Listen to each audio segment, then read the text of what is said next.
Real quick, I want to tell you about a free webinar I'm hosting on April 25th at 1 p.m. Eastern Time called Repurposing Content for Your Podcast. Depending on the guru of the day, you need a podcast, you need to be on TikTok, you need to be posting on LinkedIn, and don't forget your own blog and newsletter. And this can lead to burnout fast. But I'm here to tell you a better way. By repurposing content, there's a reason I'm able to publish 3 podcast episodes per week, 3 newsletters, and post on LinkedIn almost daily. So in this free 60-minute webinar, you will learn how to capture content ideas as easily as possible, how to build your own content flywheel from content you've already created, how to keep track of everything, and how to create a two-way street where you're repurposing for and from your podcast. Sign up for free today at profitablepodcaster.fm/repurpose. If you are struggling to create content, you need this webinar. Again, that URL is profitablepodcaster.fm/repurpose. Hey everybody, I'm going to start off this episode by telling you that I am not a lawyer, and everything you hear on this episode should not constitute legal advice. I'm going to tell you about my experiences working over many years with many different brands and companies on a bunch of different projects, and how I have dealt contractually with sponsorships in the past. So there you go. I'm not a lawyer. This is not legal advice. This is just my shared experience and what you might look for and how I have handled things. So listener Erin wrote in and she asked about a contract for sponsorship. She said that she's been getting requests, congratulations, for sponsorship, and she was looking for a template for a contract for sponsorships. Now, I will say, I would recommend that if you run a business, you should have a lawyer or a lawyer friend who you can ask questions to. I ran this by my lawyer several years ago, but I don't use a contract. I use an insertion order. And so in today's episode, I'm going to talk about what an insertion order is versus a contract, what to do when a brand presents you with a contract that you don't necessarily want to sign or isn't relevant, and how to deal with payment terms. So that's what we're going to talk about today on Make Money Podcasting. Hello and welcome to Make Money Podcasting, where I teach you how to make your first $10,000 with your podcast. On this show, you'll learn tried and true methods to increase your revenue and turn your podcast from a money pit into a money maker. Hi, I'm your host, Joe Casabona, and my podcasts have been making money from day one without a lot of downloads. I'll share everything I know with you here on Make Money Podcasting. Okay, so first off, do you use a contract or do you use what I use, which is an insertion order? I should say you should do whatever makes you most comfortable, as well as whatever you work out with the brand. That may be different. I've run sponsorships where I just basically included the terms on the invoice, and that was good enough for some. And I've signed some pretty in-depth contracts that I'll talk about in a minute. But an insertion order, or an IO, is an agreed-upon order given by an advertiser or their agency for an advertisement to be inserted on a publisher's site, or whatever, site, podcast, content. So that's what an insertion order is.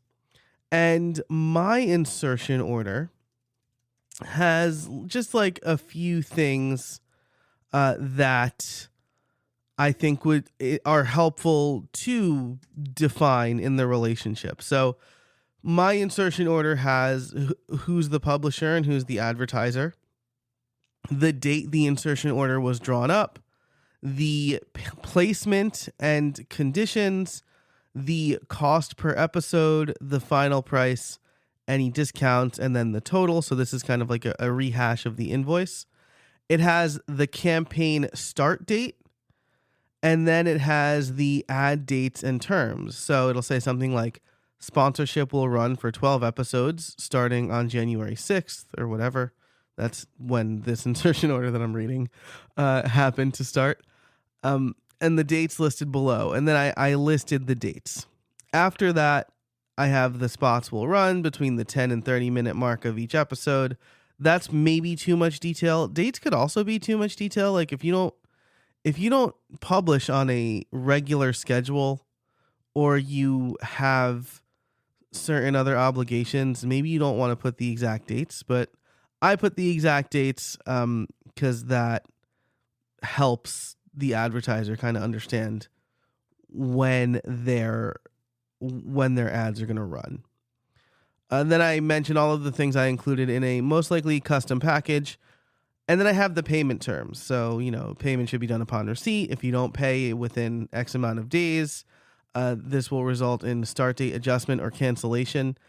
I have that because I've had people say, yeah, we totally want to do this, and then they don't pay me. And I either don't run the ads but haven't sold those ads, or I've run some ads and didn't get paid for them. So I'll say invoicing is to be done and paid for before the start of the campaign, et cetera, to signature lines. So that's an insertion order. It's really very simple. Some things I don't include, and I don't recommend you include in an insertion order, unless you're charging CPM, is how many downloads you'll guarantee. You should never guarantee a certain number of downloads if you're not selling CPM, which is cost per milli, which is basically the cost per number of 1,000 downloads, right? So if you say this is going to get 10,000 downloads, so that'll be $200, and then it gets like 4 downloads, fine. I never charge per CPM, and I never guarantee downloads. There's one time I did it and I regret it, and I'll talk about that in a minute. So that's really the main thing. I don't make any real guarantees except for, yes, you are buying this number of ads, paying ahead of time guarantees you'll get this number of ads in the show. Any other terms you want to work out with the brand, you can do that. Sometimes a brand will want first right of refusal. I offer that anyway. So basically I'll say like, hey, if they do a long campaign, like, hey, you did a long campaign, I'm going to renew. Do you want to re-up? Is sort of what I'll do there. I talked about that on last week's episode 212. But I won't even, unless they pay extra, I won't even guarantee exclusivity. Again, that's another mistake I made. And then I ran competitors, unbeknownst to me, competitors against one another, right? So one of the things I do is if I guarantee exclusivity, they basically have to buy up all of the ad space so that I can't sell anymore, right? So I run 3 ads per episode, or 3 sponsor spots per episode. If someone wants exclusivity, they have to buy all 3 spots. That's how they get exclusivity. And then as far as like adjacent episodes go, I don't guarantee that. Like if you want exclusivity, you buy all of the ad space for this episode, and that's it. Or first, if they want 6 months and they have to buy 6 months worth of all 3 episodes. Like that's just kind of how it works for me. So maybe if you're interested, we could talk in a future episode about like my philosophy on running competitors in episodes. I've thought about this. I haven't had to do it yet, but I'm open to it. So again, I don't usually use a contract. I use an insertion order. It's a lot clearer. The terms are a lot simpler. I have had brands present me with big contracts for running ads on my podcast. These are, again, they're giant companies. They're like a well-oiled machine as far as this goes.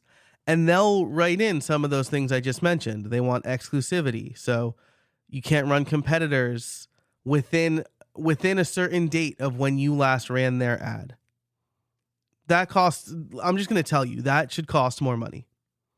If you have to turn away other ads because this other brand wants exclusivity, that costs money. They also wanted me to guarantee a number of downloads based on what I told them.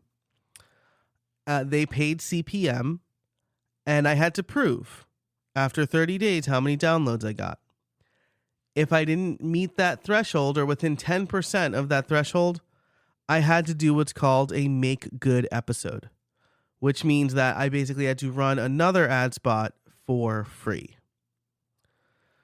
I was very excited because this was like a big name in the space, in the podcast advertising space, really. And so I went along with it, but it really kind of bit me because then I ended up running a make good episode in an already full episode, right? So I had 4 ads, which annoyed my listeners. And then I ended up just saying, like, you know what, just don't even pay me. And this was the other thing, right? They didn't pay until 30 days after the ad ran. So I basically went against everything I usually do. And it was just a bad experience. So I guess the takeaway here is, within reason, stick to your guns. If you want to be paid up front, be paid up front. And if the sponsor walks, maybe you really need the money and you can wait that extra 30 days. But I get paid up front unless I already have a relationship with the company. There have been times where, like, the company says we absolutely don't pay up front, and I say, well, those are my terms. And then they'll usually come back and say, like, can we split? Usually, can we split? I want to compromise, and I do understand that some companies are big and have, like, their own comptroller or whatever, like their own accounting department, and they have these rules. And one of the rules is, like, the invoice gets put into their system, and then they don't cut a check for 30 days. It has to go up the chain and get signed or whatever. I understand that. And so I will work with companies in that regard. But 99% of the time, I get paid up front, especially if it's a short run. I have a minimum of 4 episodes. If you're doing 4 episodes, you got to pay me up front. That's not enough money for me to break my paid up front rule. If it's like $20,000, yeah, I get it. It's like, that's 5 figures. Someone's going to have to approve that. And so if we break it up, that's fine. And usually at that price, it's a longer term one too, right? So if it's like, you pay me half before we start and then half in 2 months, we're not even halfway through the campaign at that point, right? So everything up until that point has been paid. So that's my advice. If you're presented with a contract, again, this is up to you, and this is not legal advice, but you shouldn't bend because of who wants to sponsor you. And generally, what I will do is, you've got to pay a lot more for exclusivity, and you need to pay up front. And I don't guarantee downloads. It's just not something that's within my control. What if nobody cares about this episode I put out? That's not what we agreed to, right? Because the other thing is that I'm not doing dynamically inserted ads. Those ads are going to be there forever. So even if you don't get it in the first 30 days, if for some reason that episode blows up in 6 months, everybody's going to hear your ad anyway. So that's the other thing. Now, sometimes this has happened to me before too. I've been presented with what's called a master service agreement. So some of these very big companies have a blanket service agreement that they send to everybody. I've seen this mostly almost exclusively in the tech space, and it is very obvious. I'm a former developer. Not former, I guess I still develop, but I used to develop professionally. Like that's what I did before I got into podcasting. And this master service agreement is very obviously for developers. So it'll have like IP clauses. It'll have on location clauses. It'll have stuff about open source and ownership. And first of all, that's not if I'm writing code for a company, yeah, for sure, it's you're going to own that code, right? You are paying me to develop the code for you. You don't own my podcast or my YouTube channel because you ran an ad in it. The other thing is that in these MSAs, right, because again, usually it's like a giant company hiring a slightly smaller company, they're required to carry a certain amount of liability insurance in these MSAs. And that's for independent creators like us, like that's just not feasible. So it's frustrating when you get these, right? Because it's very obvious that they sent you a boilerplate and it makes the contract negotiation process longer. But definitely read those things because most of it is not going to apply to you. And your contact at the company is going to know that. And so my last point here is don't be afraid to redline things. Anything, and again, like you should have a lawyer look over a contract or whatever.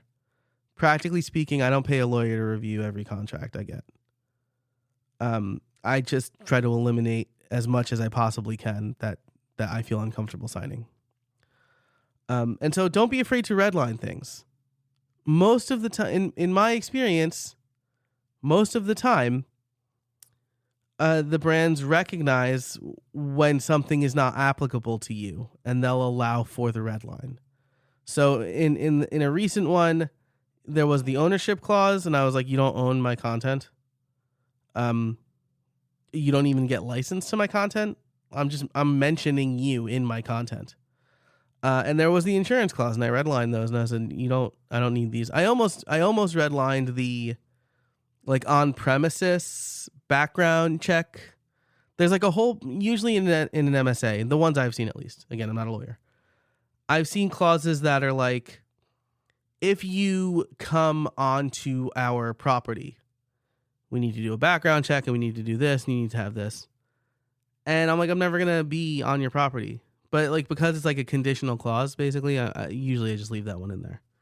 But again, not a lawyer. So the overall message here is do not be afraid to redline contracts you get from brands.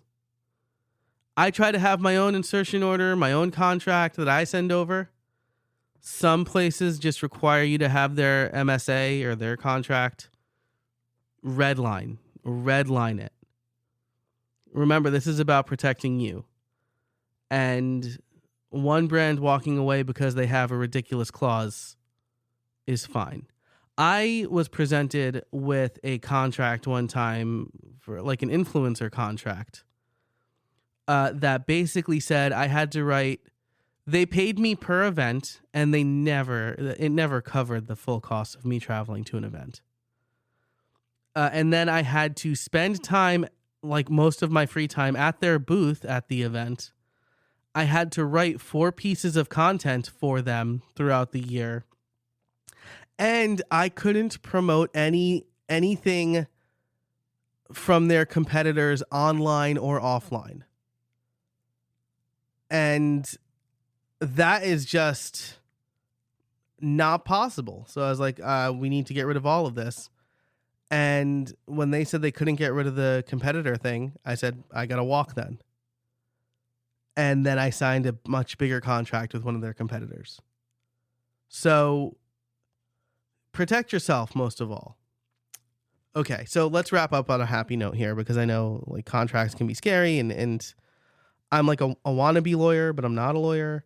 But I spend like an inordinate amount of time like reading about contracts and things like that. Most of the time, a sponsorship for your podcast, especially if it's below 5 figures, is likely going to require only an insertion order. I've had 5-figure contracts or 5-figure invoices where the insertion order was a note on the invoice, basically saying like, this is what you're buying, right? Because that's what's happening. We're not entering into a contractor agreement. They are buying inventory from me. And so that's how I treat it.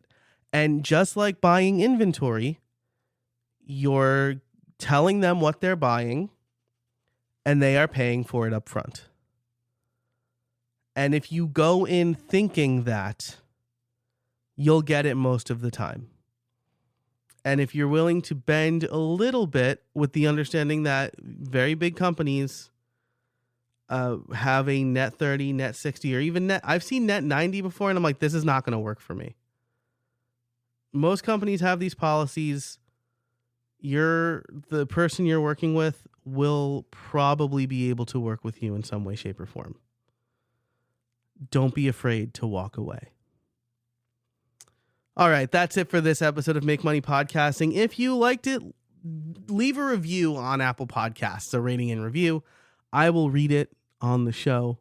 I really appreciate it. If you have any questions about this stuff, or if you want to hear from an actual lawyer, let me know and I'll arrange that. I have lawyer friends. So thanks so much for listening to Make Money Podcasting. I really appreciate it. For all the show notes, you can head over to makemoneypod.com/213. And until next time, I can't wait to see what you make.